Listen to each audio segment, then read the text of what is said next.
जाजपुर ठारे नुआकरी गढ़ी उठिथिबा stud fitness द्वितीय वार्षिक उत्सव पालित हो जाइछि। सत्यरंजन मिश्र तत्वावधान में जाजपुर मानसापोल निकट में स्टड फिटनेस उत्सव पालित हो जाइछि।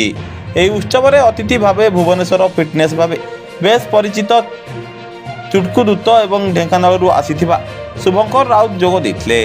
या सहित उपस्थित थिबा समस्त युवपीढ़ी मानकु फिटनेस विषय कहिथिले। बेस धूमधाम रे उत्सव को पालन करा जायतिला।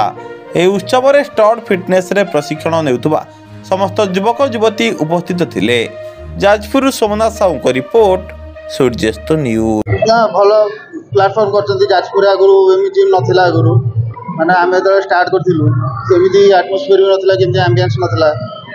तो भलो जिंस करचन सत्य भाई।